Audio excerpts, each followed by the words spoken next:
നമസ്കാരം. മാന്യപ്രേക്ഷകർക്ക് ഓപ്പൺ ഫോറത്തിലേക്ക് സ്വാഗതം. സംസ്ഥാനം തദ്ദേശ തെരഞ്ഞെടുപ്പ് ചൂടിലാണ്. ഡിസംബർ 9, 11 തീയതികളിൽ 2 ഘട്ടമായാണ് തെരഞ്ഞെടുപ്പ്.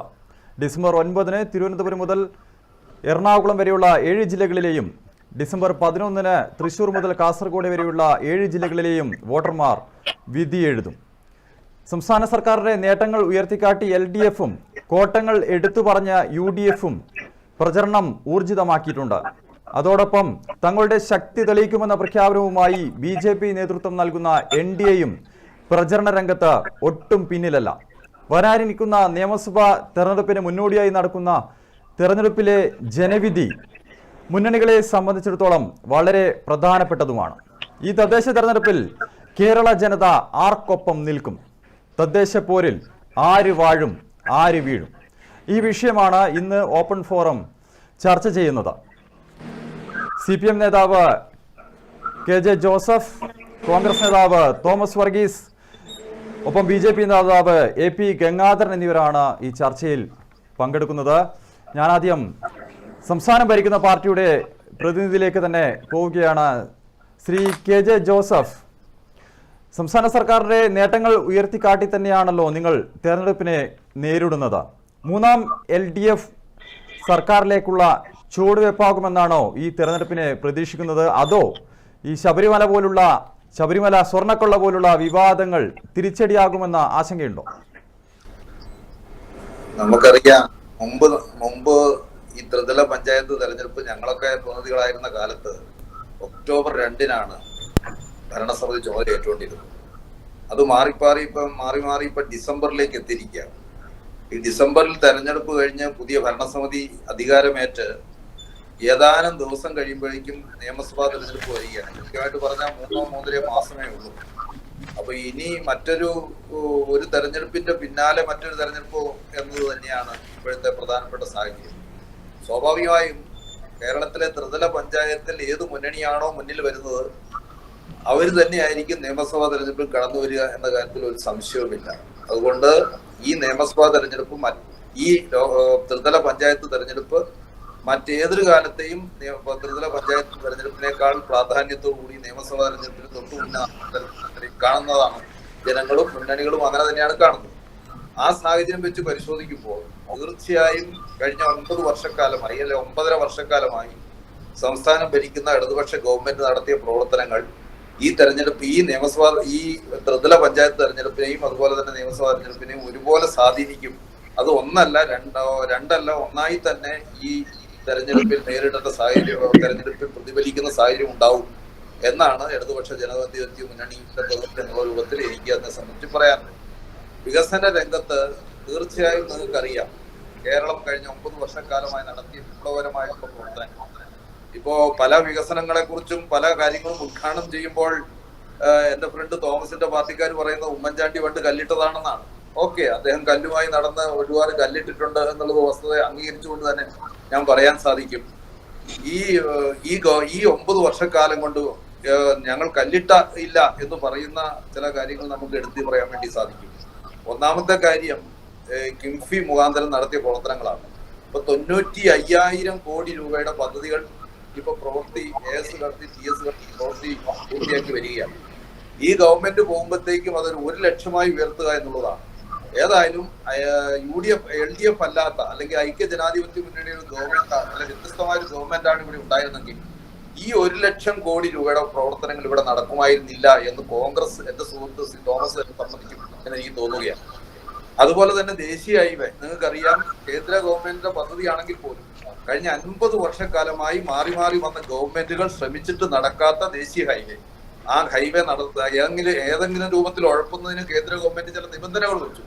ആ നിബന്ധനകൾ 5,000 കോടി രൂപ മുടക്കി സ്ഥലം വാങ്ങി കൊടുക്കണമെന്നാണ്. അത് പറയുമ്പോൾ ഞങ്ങൾ പിന്നോട്ട് പോകുമെന്നാണ് അവർ ധരിച്ചത്.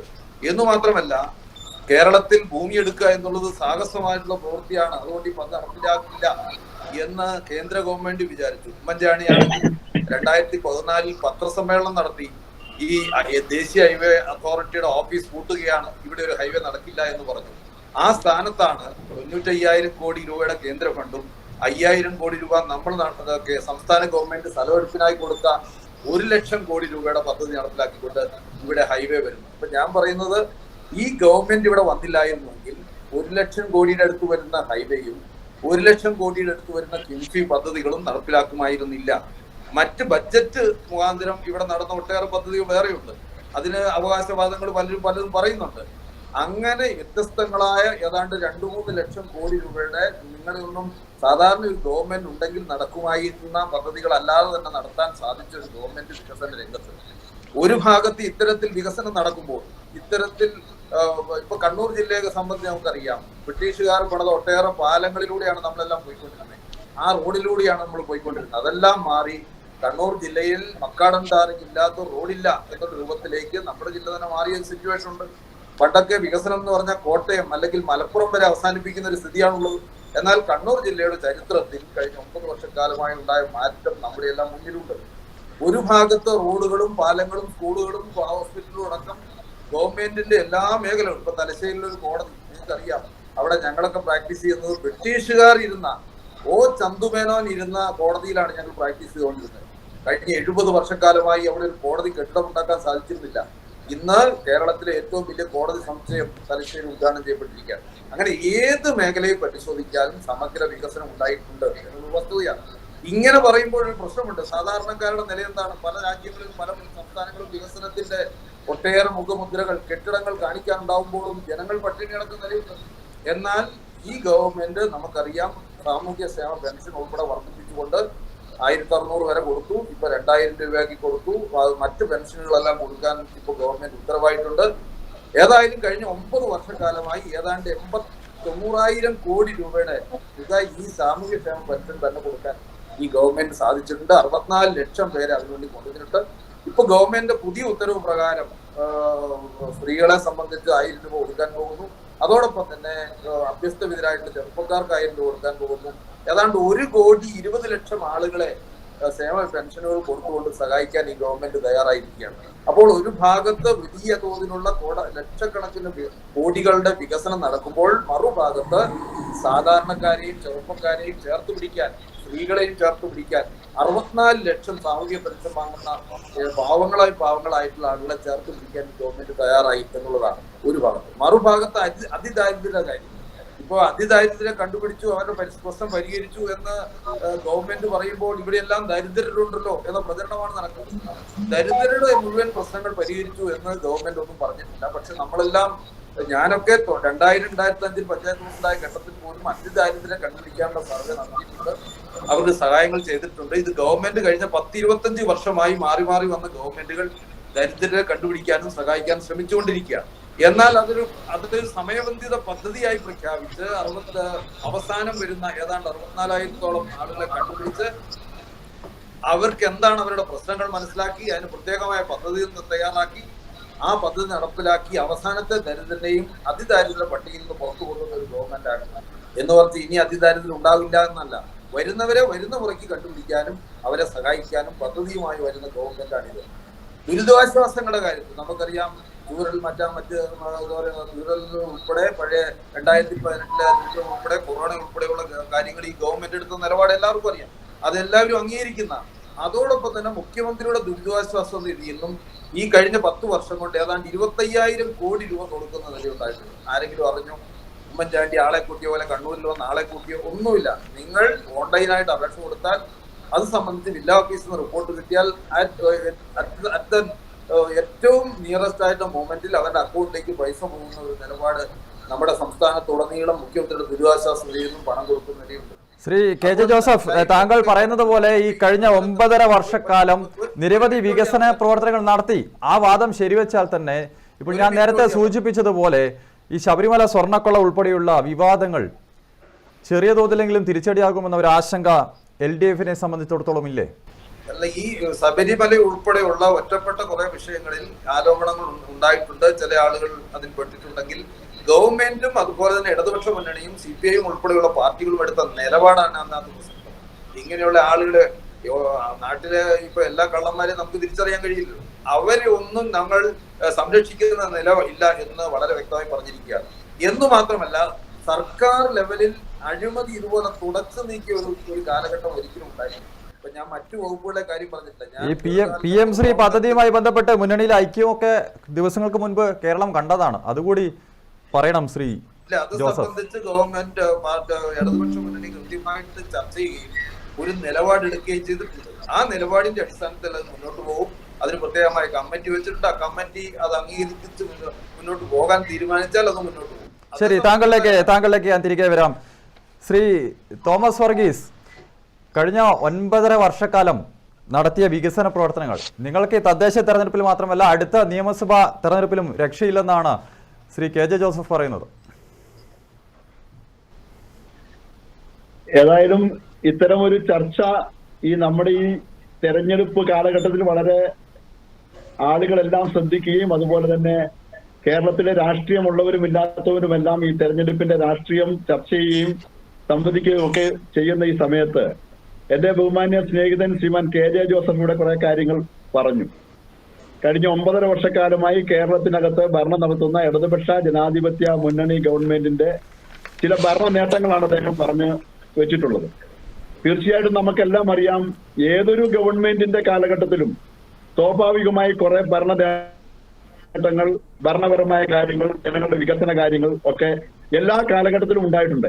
അതുപോലെയുള്ള കാര്യങ്ങൾ ഈ ഭരണത്തിലും ഉണ്ടായിട്ടുണ്ട് എന്നുള്ളത് നമുക്ക് സമ്മതിക്കാൻ പറ്റും. പക്ഷേ ഈ വികസനങ്ങളുടെ പേരിലെല്ലാം ഇവിടെ നടന്നിട്ടുള്ള കൊടിയ അഴിമതികൾ, നമ്മളിവിടെ ഏറ്റവും എടുത്ത എന്റെ ബഹുമാന്യ സ്നേഹിതൻ ശ്രീമാൻ KJ ജോസഫ് പറഞ്ഞത് ദേശീയ പാതയുടെ കാര്യമാണ്. ആ ദേശീയപാതയിലെ നിർമ്മാണത്തിലുണ്ടായിട്ടുള്ള അപാകതകൾ, കെടുകാര്യസ്ഥതകൾ, അഴിമതികൾ എല്ലാം മൂലം ദേശീയപാതയുടെ പണി, ആ പാത പല മേഖലകളിലും പൊട്ടി തകർന്ന് മഴക്കാലമായപ്പോൾ പോയത് നമ്മൾ നാട്ടുകാർ, ഞാൻ രാഷ്ട്രീയമായി പറയുന്നതല്ല, നാട്ടുകാർ നമ്മൾ കണ്ട കാര്യമാണ്. അതുപോലെ തന്നെ കിഫ്ബി പദ്ധതിയുടെ കാര്യം അദ്ദേഹം പറഞ്ഞു. കിഫ്ബി പദ്ധതിയുടെ പേരിലെല്ലാം നടന്നിട്ടുള്ള വലിയ അഴിമതികൾ, അത് കോഴിക്കോട് ബസ് സ്റ്റാൻഡ് ഉൾപ്പെടെയുള്ള കാര്യങ്ങൾക്കകത്ത് നടന്നിട്ടുള്ള വലിയ അഴിമതികളും ആ ഭരണരംഗത്തുണ്ടായിട്ടുള്ള കെടുകാര്യസ്ഥതയും എല്ലാം ഇവിടുത്തെ മാധ്യമങ്ങളെല്ലാം റിപ്പോർട്ട് ചെയ്തതാണ്. നമുക്കറിയാം, ഇവിടെ സൂചിപ്പിച്ച ഏറ്റവും അവസാനത്തെ നമുക്കറിയാം ധാരാളം കേരളത്തിൽ കേട്ടുകേഴ്വില്ലാത്ത അഴിമതിയാണ് ഈ ഭരണത്തിൽ ഉണ്ടായിട്ടുള്ളത് എന്നുള്ളത് മാധ്യമപ്രവർത്തകരും സാധാരണ ആളുകളും രാഷ്ട്രീയമുള്ളവരും ഇല്ലാത്തവരും എല്ലാം അംഗീകരിക്കുന്ന കാര്യമാണ്. ഏറ്റവും അവസാനം നടന്ന ശബരിമലയിലെ സ്വർണ്ണക്കൊള്ള, സ്വർണം ചെമ്പാക്കി മാറ്റിയ ദേവസ്വം ബോർഡിന്റെ ഭരണാധികാരികൾ ഉൾപ്പെടെ ഗവൺമെന്റിന്റെ മന്ത്രിമാർക്കുൾപ്പെടെ പങ്കുണ്ടെന്ന് SIT അന്വേഷണ കമ്മീഷനും എല്ലാം, അതുപോലെ തന്നെ ബഹുമാനപ്പെട്ട കേരള ഹൈക്കോടതിയുടെ നേതൃത്വത്തിൽ നടക്കുന്ന, അവരുടെ മേൽനോട്ടത്തിൽ നടക്കുന്ന SITയുടെ സ്പെഷ്യൽ ഇൻവെസ്റ്റിഗേഷൻ ടീമിന്റെ അന്വേഷണം, ആ അന്വേഷണം അതിൽ നിന്ന് വെളിവാക്കപ്പെട്ട്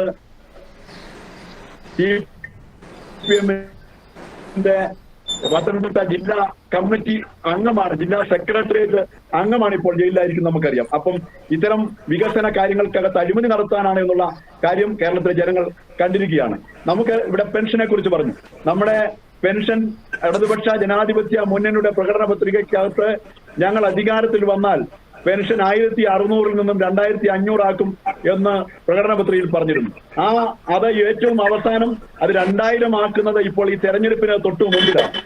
ഇത്രയും കാലമായിട്ടും തെരഞ്ഞെടുപ്പിൽ വോട്ടുകൾ സ്വാധീനിക്കുന്നതിന് വേണ്ടി, രാഷ്ട്രീയമായി സ്വാധീനം ഉറപ്പിക്കുന്നതിന് വേണ്ടി തങ്ങൾ പെൻഷൻ 2000 ആക്കുന്നു എന്ന് പറഞ്ഞ് അത് ഇതുവരെ ആളുകളുടെ കയ്യിലേക്ക് കിട്ടിത്തുടങ്ങിയിട്ടില്ല. അത് കിട്ടുമെന്ന് ഇവർ പറയുന്നു. എത്ര കണ്ട് കിട്ടുമെന്ന് പറയാൻ സാധ്യമല്ല. ഈ കേരളത്തിലെ ഗവൺമെന്റ് സാമ്പത്തികമായി ഏറ്റവും ഞെരുക്കം അനുഭവിക്കുന്ന, പ്രയാസം അനുഭവിക്കുന്ന പദ്ധതികൾ നടപ്പാക്കാൻ സാധിക്കാത്ത ഗവൺമെന്റാണ് എന്നുള്ള രൂപത്തിലേക്ക് മാധ്യമങ്ങളും അതുപോലെ തന്നെ അതിന്റെ സർവേകളും കണക്കുകളെല്ലാം വ്യക്തമാക്കുന്നു. നമുക്കറിയാം, ഇതിന്റെ അകത്ത് തദ്ദേശ സ്വയംഭരണ സ്ഥാപനങ്ങളിലേക്ക് നടക്കുന്ന തെരഞ്ഞെടുപ്പിന്റെ അകത്ത് നമ്മളിവിടെ ഏറ്റവും അധികം ചർച്ചാ വിഷയമാക്കേണ്ട കാര്യം നമ്മുടെ തദ്ദേശ സ്വയംഭരണ സ്ഥാപനങ്ങൾക്ക് ലഭിക്കേണ്ട പദ്ധതി വിഹിതം. ആ പദ്ധതി വിഹിതം ലഭിക്കാതെ നമ്മുടെ പ്രദേശ സ്വയംഭരണ സ്ഥാപനങ്ങൾക്ക് മുമ്പോട്ട് പ്രവർത്തിക്കാൻ സാധിക്കാതെ, ഗ്രാമീണ റോഡുകളാണെങ്കിലും ഗ്രാമീണ മേഖലയിലെ കുടിവെള്ള പദ്ധതികളാണെങ്കിലും ഒന്നും മുമ്പോട്ട് പോകാൻ സാധിക്കാതെ മുടങ്ങിക്കിടക്കുന്ന സാഹചര്യമാണ് നമുക്ക് നമ്മുടെ നാട്ടിലെ ജനങ്ങൾക്ക് അനുഭവവേദ്യമാകുന്നത്. നമുക്കറിയാം, ഇവിടെ കൊട്ടിഘോഷിച്ച് നടപ്പാക്കിയ നമ്മുടെ ജൽജീവൻ പദ്ധതിയുണ്ട്.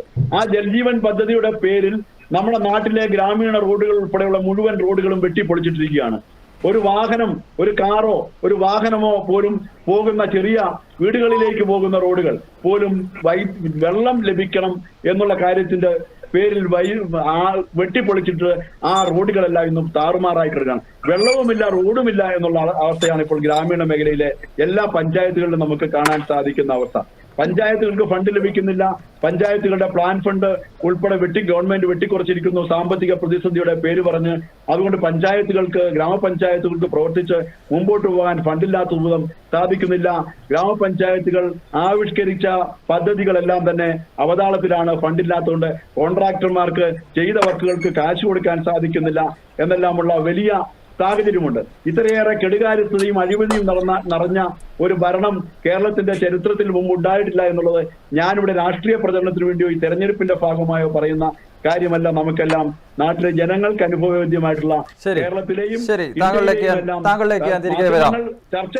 ഇന്നും ചർച്ച ചെയ്യുന്ന ഇപ്പോഴും ചർച്ച ചെയ്യുന്ന ഏറ്റവും പ്രധാനപ്പെട്ട വിഷയം തന്നെയാണ് എന്നുള്ളത് നമുക്കെല്ലാം അറിയാം. ശരി ശരി ശരി ശ്രീ AP ഗംഗാധരൻ, സംസ്ഥാന സർക്കാരിന്റെ വികസന നേട്ടങ്ങൾ എണ്ണി പറഞ്ഞാണ് LDF വോട്ടർമാരെ കാണുന്നത്. അതോടൊപ്പം കോട്ടങ്ങൾ ഉയർത്തിക്കാട്ടി UDFും തെരഞ്ഞെടുപ്പിനെ നേരിടുന്നു. BJP നേതൃത്വം നൽകുന്ന NDA എത്രമാത്രം പ്രതീക്ഷയോടെയാണ് ഈ തെരഞ്ഞെടുപ്പിനെ നോക്കിക്കാണുന്നത്? 11 വർഷത്തിലധികമായി കേന്ദ്രം ഭരിച്ചുകൊണ്ടിരിക്കുന്ന നരേന്ദ്രമോദി സർക്കാരിന്റെ സഹായത്തോടുകൂടി ജീവിക്കുന്ന ഒരു കൊച്ചു സംസ്ഥാനമാണ് നമ്മുടെ കേരളം. ഇവിടെ പ്രധാനപ്പെട്ട വികസനത്തെ കുറിച്ച് ഇപ്പോൾ നമ്മുടെ പറയുന്നത് കേട്ടു. ഹൈവേ, ഈ ഹൈവേ ഞങ്ങളുടെ കാലത്ത് നടപ്പിലാക്കാൻ നോക്കിയ സമയത്തൊക്കെ അത് തടഞ്ഞവരാണ് അവര്. അപ്പോ അവരാണ് ചെയ്യുന്നത് എന്ന രീതിയിൽ ഇപ്പൊ തദ്ദേശ സ്വയംഭരണ സ്ഥാപനങ്ങളിൽ മത്സരിക്കുന്ന അതായത് സ്ഥാനാർത്ഥികളുടെ ബോർഡിൽ ഞാൻ കണ്ടു. അതായത് ഈ ഹൈവേ വരുന്നത് പിണറായി വിജയൻ സർക്കാരിന്റെ നേതൃത്വത്തിലാണ് എന്ന് പറഞ്ഞ ബോർഡുകൾ ഞാൻ കണ്ടു. നാഷണൽ ഹൈവേ എന്താ 95,000 കോടി കേന്ദ്ര സർക്കാരും 5,000 കോടി സംസ്ഥാന സർക്കാരും പറയുന്നത് കേൾക്കുമ്പോ ഇതിനു വേണ്ടി ഈ ഒരു പണിയല്ലാതെ കേരളത്തിൽ ഏത് വികസനം നടക്കുന്നത് ഞാൻ കാസർഗോഡ് വരെ സഞ്ചരിച്ച സമയത്ത് എനിക്ക് കാണാൻ സാധിച്ചില്ല. കാര്യമായി നടക്കുന്ന ഒരു പണി അതാണ്, അത് കേന്ദ്ര സർക്കാരിന്റെയാണ്. ഇവർ ഇപ്പോ ഗ്യാസ് ലൈൻ പദ്ധതി എന്താണ് നമ്മുടെ നാട്ടിൽ ബാക്കി തുടങ്ങിയ സംസ്ഥാനങ്ങളിൽ പൂർത്തീകരിച്ച് ഗ്യാസ് ലൈൻ പദ്ധതി ഉപയോഗിച്ചു തുടങ്ങി ജനങ്ങൾ. ഇവിടെ ഗ്യാസ് ലൈൻ പദ്ധതിക്ക് എതിരെ സമരം ചെയ്യുന്നത് കണ്ടവനാണ്. ആ പദ്ധതിക്കെതിരെ റോഡിൽ സമരം ചെയ്ത് തടസ്സപ്പെടുത്തി അതിനെ ആ വികസനത്തെ ഇല്ലാതാക്കിയവരാണ് കമ്മ്യൂണിസ്റ്റുകാർ, മാർക്സിസ്റ്റ് പാർട്ടിക്കാർ, ഈ ഇടതു മുന്നണിയുടെ പ്രധാനപ്പെട്ട പാർട്ടി. അപ്പോ അവരിപ്പോ ഏറ്റെടുത്തത് ഞങ്ങളാണ് എട്ടുകാലി മമ്മുഞ്ഞി അവകാശപ്പെടും പോലെയാണ്. അതുപോലെ തന്നെ ഇപ്പൊ PM3 പദ്ധതി ഇപ്പൊ വിവാദമാണ്. PM3 പദ്ധതിയിൽ പിണറായി വിജയൻ പറഞ്ഞത് കേരളത്തിൽ ഇടതു മുന്നണി ഭരണത്തിലിരിക്കുന്നിടത്തോളം കാലം BJPയുടെ വർഗീയ വിദ്യാഭ്യാസ നയം നടപ്പിലാക്കില്ല എന്ന് പറയുന്ന വീഡിയോ ക്ലിപ്പ് എന്റെ കയ്യിലുണ്ട്. അതേ ഈ പറയുന്ന പിണറായി വിജയൻ തന്നെ ആരും അറിയാതെ, അതായത് മന്ത്രിമാർ പോലും അറിയാതെ, മന്ത്രിസഭ പോലും ചർച്ച ചെയ്യാതെ അത് നടപ്പിലാക്കി. ആ നടപ്പിലാക്കിയതിന് ശേഷമുള്ള കാര്യം നിങ്ങൾക്കറിയാലോ. അപ്പോ ഇവർ പറയുന്നത് ഒരു നിലവാരമില്ലാത്ത ഒരു ഒരു ഒരു ഒരു ഒരു ഒരു പാർട്ടിക്ക് യോജിക്കാത്ത രീതിയിലുള്ള ഒരു നിലവാരമില്ലാത്ത കാര്യങ്ങളാണ് ഇവർ പറയുന്നത്. ഇപ്പൊ കഴിഞ്ഞ 4 ദിവസം മുമ്പേ കേരളത്തിലെ 30 ലക്ഷത്തോളം ആളുകൾക്ക് 2,000 രൂപ വെച്ചു 24ാമത്തെ ഗഡു കാർഷിക, അതായത് കിസാൻ സമ്മാൻ പദ്ധതി കൊടുത്തു. ഞാനൊന്ന് ചോദിക്കട്ടെ, 2004 വരെ ഈ കേരളത്തിലെയോ ഇന്ത്യയിൽ മറ്റേതെങ്കിലും ഒരു ജനങ്ങൾക്ക് കേന്ദ്രത്തിന്റെ സഹായമായി ഇങ്ങനെ കിട്ടിയതായിട്ട് പറയാൻ പറ്റുമോ? കിസാൻ സമ്മാൻ നിധി 2,000 രൂപ വെച്ച് ഇപ്പൊ ഒരാഴ്ച മുമ്പാണ് ഇട്ടത്. ഞാനടക്കം ഇതിന് ഗുണഭോക്താവാണ്. അപ്പൊ ശരിക്കും പറഞ്ഞു കഴിഞ്ഞാല് ഈ 70 വയസ്സ് കഴിഞ്ഞ ആളുകൾക്ക് മറ്റെല്ലാ സംസ്ഥാനങ്ങളും അത് നടപ്പിലാക്കി അതിന്റെ ഗുണഭോക്താക്കളാണ്. എന്തുകൊണ്ടാണ് കേരളത്തിൽ നടപ്പിലാക്കാത്തത്? 70 വയസ്സ് കഴിഞ്ഞാൽ എല്ലാവർക്കുമാണ്. 70 വയസ്സ് കഴിഞ്ഞാൽ രോഗമില്ലാത്ത മനുഷ്യന് കാണിക്കുന്നത്. അങ്ങനെയുള്ള ഒരു പദ്ധതി എന്തുകൊണ്ടാണ് നടപ്പിലാക്കുന്നത്? അപ്പൊ ഇതൊക്കെ നമ്മൾ മനസ്സിലാക്കണം, ജനങ്ങൾ മനസ്സിലാക്കണം. ഇവര് ഇവരുടെ ഒരു തന്ത്രം. താങ്കൾ പറയുന്നത് മോദി സർക്കാരിന്റെ ഭരണ നേട്ടങ്ങൾ ഈ തദ്ദേശ തെരഞ്ഞെടുപ്പിൽ പ്രതിഫലിക്കുമെന്നാണ്. നമുക്ക് കാണാലോ ഡിസംബർ 13-ാം തീയതി. ശരി ശരി, ഞാൻ ചർച്ചയിലേക്ക് തിരിച്ചു വരാം ചെറിയൊരു ഇടവേളയ്ക്ക് ശേഷം. അല്ലല്ല, ഒരു മിനിറ്റ്. CPI-യും CPM-ഉം ഒന്നിച്ചിട്ടാണോ മത്സരിക്കുന്നത് വെച്ചാൽ എന്റെ നഗരസഭയിൽ 2 ആയിട്ടാണ് മത്സരിക്കുന്നത്, അറിയാമോ? ഇവരെ ഐക്യം ഇവർക്ക് തന്നെ ഇല്ലല്ലോ. എന്റെ നഗരസഭയിൽ, തളിപ്പറമ്പ് നഗരസഭയിലാണ്, അവിടെ CPI-യും CPM-ഉം 2 പ്രകടനമായി വന്നിട്ട് അത്രയും കൊടുത്തേ. കേരളത്തിൽ നിങ്ങൾ എവിടെയാണ് കാണാൻ? മറ്റു സ്ഥലത്തുണ്ടോ എന്ന് എനിക്കറിയില്ല. ഇവരുടെ മുന്നണിയെ തന്നെ ഐക്യമില്ല. എന്നിട്ടാണ് ഇവര് വികസനത്തിന്റെ കാര്യം പറഞ്ഞ് വോട്ട് പിടിക്കേണ്ടത്. ശ്രീ KJ ജോസഫ്, 9.5 വർഷക്കാലത്തെ വികസന നേട്ടങ്ങൾ ഉയർത്തിക്കാട്ടുന്നു. പക്ഷേ ഈ പഞ്ചായത്തുകൾക്ക് പ്രവർത്തിക്കാൻ ആവശ്യമായ ഫണ്ട് പോലും നൽകിയില്ലെന്നാണ് തോമസ് വർഗീസ് ആരോപിക്കുന്നത്. ഒപ്പം ഈ ദേശീയപാതയൊക്കെ തന്നെ നിർമ്മിച്ചു, പക്ഷേ മഴ പെയ്തതോടെ ഒക്കെ പൊട്ടിപ്പൊളിഞ്ഞു, യാത്രായോഗ്യമല്ലാതായി മാറിയിരിക്കുന്നു എന്നാണ് അദ്ദേഹം കുറ്റപ്പെടുത്തുന്നത്. അദ്ദേഹത്തിന് കേവലം കോൺഗ്രസ് UDF-ന്റെ ഭാഗത്ത് ചില വാദങ്ങൾ ഉന്നയിക്കുന്നു എന്ന് ഒഴിച്ചാൽ യഥാർത്ഥത്തിൽ ഒരു വിമർശനവും പറയാനില്ലെന്ന് അദ്ദേഹത്തിന്റെ ഒരു നിലപാട് കാണുമ്പോൾ തന്നെ എനിക്ക് ബോധ്യം വന്നിട്ടുണ്ട്. ദേശീയപാത കേരളത്തെ സംബന്ധിച്ചിടത്തോളം കേരളത്തെ 2ആയി കീറിമുറിച്ച് അത്രയും വലിയൊരു പ്രവൃത്തി, നമ്മുടെ പ്രകൃതിയെ തന്നെ ഒരുപാട് മാറ്റം വരുത്തുന്ന ഒരു പ്രവൃത്തിയാണ് നമ്മുടെ ഈ സംസ്ഥാനം നടന്നുകൊണ്ടിരിക്കുന്നത്. സ്വാഭാവികമായും ചില ഭൂപ്രശ്നങ്ങൾ, ചില ഇടിച്ചിലും പൊളിച്ചിലും ഒക്കെ ഉണ്ടാവും. അപ്പൊ നമ്മളൊരു ഒരു പ്രദേശം വല്ലാതെ ഇടിച്ച് അവിടെ എന്തെങ്കിലും ഒരു പ്രവൃത്തി ചെയ്താൽ 1-2 വർഷത്തേക്ക് അതിന്റെ ഒരു കോൺസിക്വൻസ് ഉണ്ടാവും. അതെല്ലാം ഇതിന്റെ ഭാഗം തന്നെയാണ്. അതൊന്നും നമുക്ക് ഇത്രയും വലിയ വികസനം വരുമ്പോ എവിടെയെങ്കിലും ഒരു മണ്ണിടിഞ്ഞു എന്നൊക്കെ പറഞ്ഞിട്ട് ഒരു വിമർശനം പറയുന്നത് ശരിയല്ല. കാരണം ഇത്രയും വലിയ പദ്ധതി വരുമ്പോൾ അത് ഉണ്ടാവും എന്നുള്ളത് വ്യക്തമാണ്. ഇവിടെ നമ്മുടെ BJP-യുടെ സുഹൃത്ത് ഇവിടെ പറഞ്ഞു അതെല്ലാം കേന്ദ്ര ഗവൺമെന്റിന്റെ പദ്ധതി. ഈ കേന്ദ്ര ഗവൺമെന്റ് BJP-യുടെ ഗവൺമെന്റ് വാജ്പേയിയുടെ കാലത്ത് 2000-2004 ഉണ്ടായിരുന്നു. അതിനു മുമ്പ് പല കോൺഗ്രസിന്റെ ഗവൺമെന്റും ഉണ്ടായിരുന്നു. ഇവിടെ എന്താ പ്രശ്നം ഉണ്ടായത്? സ്ഥലം ഏറ്റെടുക്കാൻ കഴിയുമായിരുന്നില്ല ഒരു ഗവൺമെന്റിന്. ഉമ്മൻചാണ്ടി ആഫീസ് പൂട്ടിപ്പോയതാണ്. ആ സ്ഥലത്ത് സ്ഥലം ഏറ്റെടുത്തത് കൊണ്ടാണ് ഈ പദ്ധതി ഇവിടെ വരാൻ തുടങ്ങിയത്. ഇന്ത്യയിൽ ഒരു സംസ്ഥാനത്തും സ്ഥലത്തിന് വില കൊടുക്കുന്നത് സംസ്ഥാന ഗവൺമെന്റാണ്. തമിഴ്നാട്ടിൽ അങ്ങനെയാണോ? മറ്റൊരു സംസ്ഥാനത്തും അല്ല. പക്ഷെ നമ്മുടെ സംസ്ഥാനത്ത് ഈ ഗവൺമെന്റ് സ്ഥലം എടുത്തു കൊടുക്കാം. കേരളം പോലുള്ള സംസ്ഥാനത്ത് സ്ഥലമെടുത്ത് ഇപ്പൊ നടന്നത് പിണറായിയെ പോലുള്ള ഒരു മുഖ്യമന്ത്രിയുടെ ഇച്ഛാശക്തി കൊണ്ടാണ്. അല്ലാതെ കേന്ദ്ര ഗവൺമെന്റ് എന്നും ഫണ്ട് തരാൻ തയ്യാറായിരുന്നു. അത് കോൺഗ്രസ് ഉറപ്പും തയ്യാറായിരുന്നു. അത് കേന്ദ്ര ഗവൺമെന്റിന്റെ ഉത്തരവാദിത്വമാണ്. അത് കേന്ദ്ര ഗവൺമെന്റ് വീട്ടിൽ നിന്ന് എടുത്തു പോയെന്നല്ല.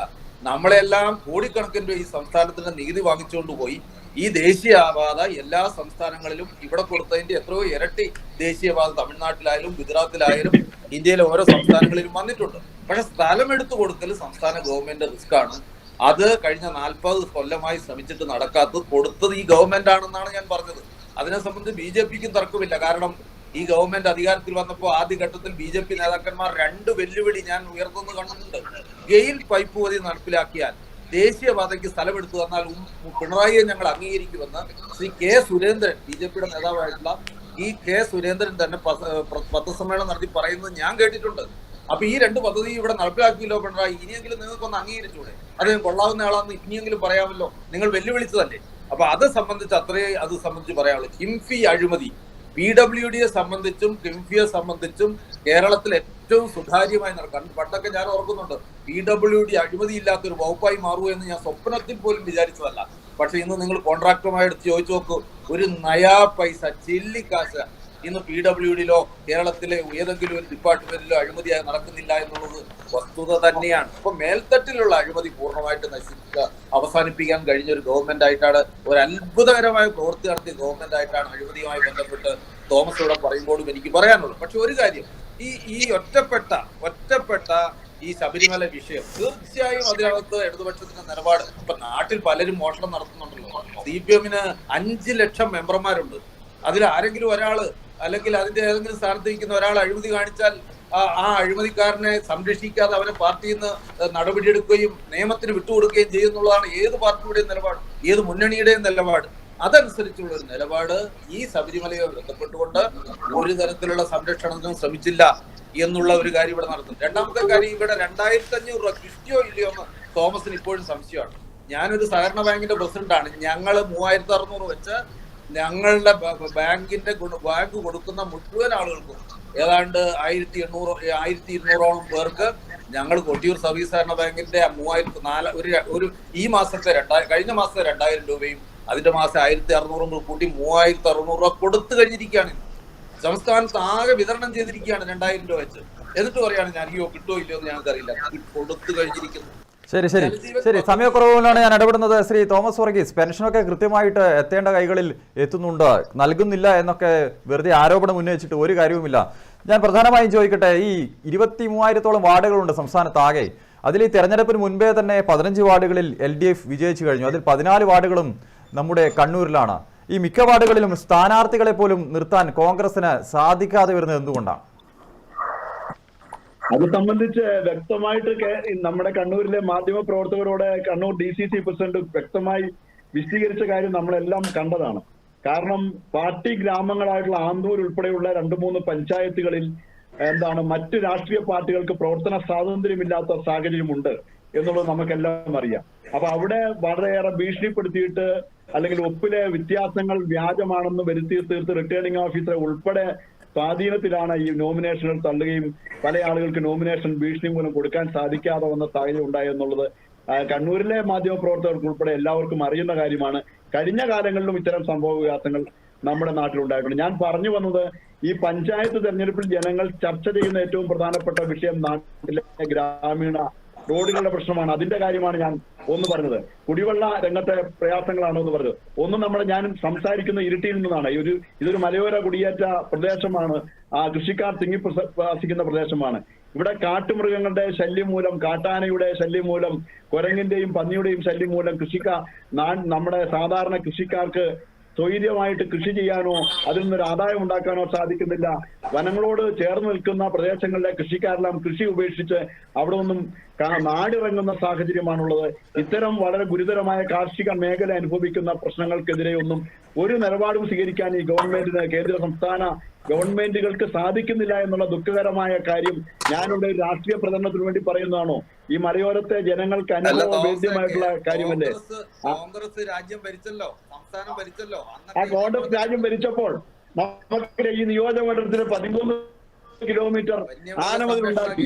ഇപ്പൊ 9.5 വർഷമായിട്ടും ഉമ്മൻചാണ്ടിയുടെ കാലത്ത് ആനമതിലുണ്ടാക്കി. 9.5 വർഷമായിട്ടും ഇവിടെ നമുക്കറിയാം ആനമതിൽ ഉണ്ടാക്കുമെന്ന് പറഞ്ഞതല്ല, അതിന്റെ പണികൾ ആരംഭിച്ചതല്ല, അതൊന്നും മുമ്പോട്ട് പോകുന്നില്ല എന്നുള്ള സാഹചര്യമാണ്. ഉമ്മൻചാണ്ടി സർക്കാരിന്റെ കാലത്ത് എല്ലാം കല്ലിട്ട് പോയി എന്നാണ് നേരത്തെ KJ ജോസഫ് പറഞ്ഞത്. എന്തോ ഉമ്മൻചാണ്ടി സർക്കാരിന്റെ കാലത്ത് എല്ലാം കല്ലിട്ട് പോയി എന്നാണ് നേരത്തെ KJ ജോസഫ് പറഞ്ഞത്.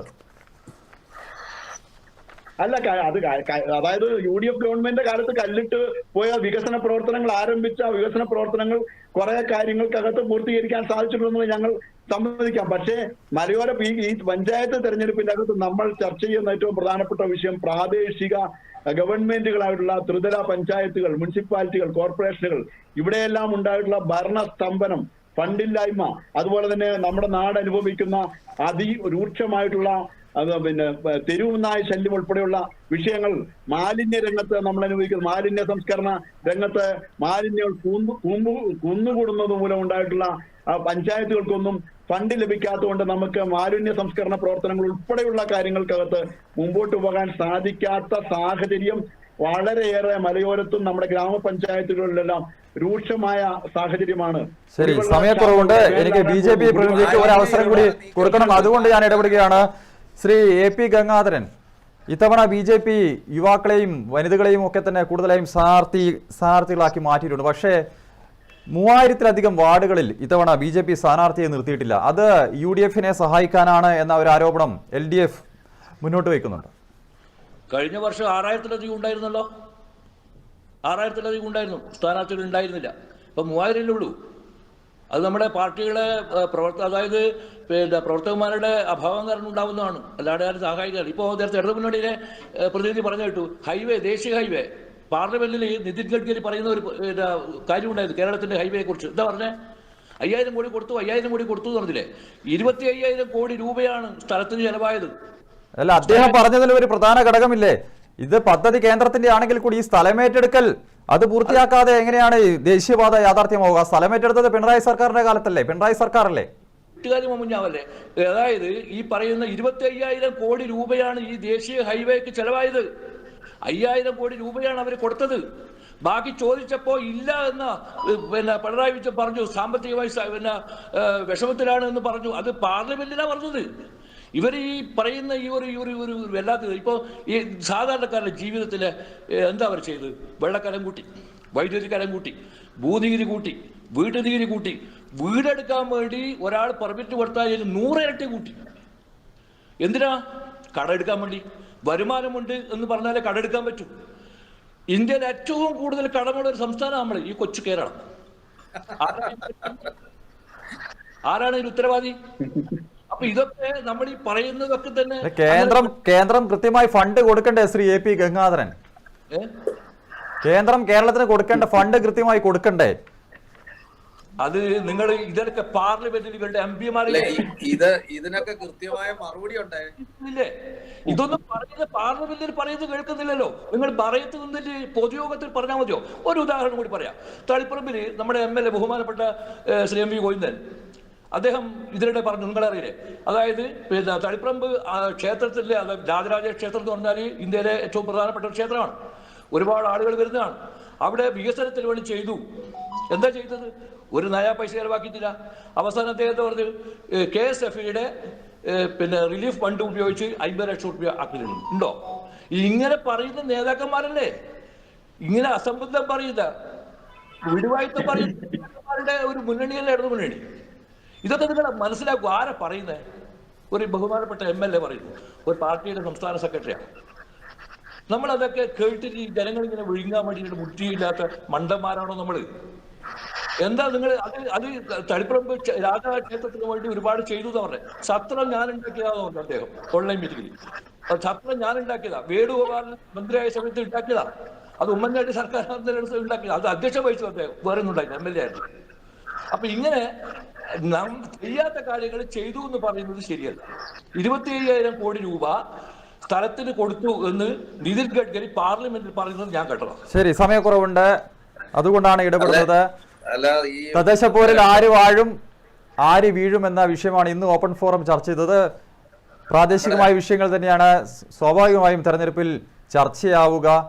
വികസന നേട്ടങ്ങൾ എണ്ണിപ്പറഞ്ഞും കോട്ടങ്ങൾ ഉയർത്തിക്കാട്ടിയും മുന്നണികൾ തെരഞ്ഞെടുപ്പിന് നേരിടുമ്പോൾ തദ്ദേശ തെരഞ്ഞെടുപ്പിൽ വിജയം തങ്ങൾക്കൊപ്പം ആകുമെന്ന വലിയ പ്രതീക്ഷയും മുന്നണികൾക്കുണ്ട് എന്ന് ഈ ചർച്ചയിൽ നിന്ന് നമുക്ക് വ്യക്തമാകുന്നുണ്ട്.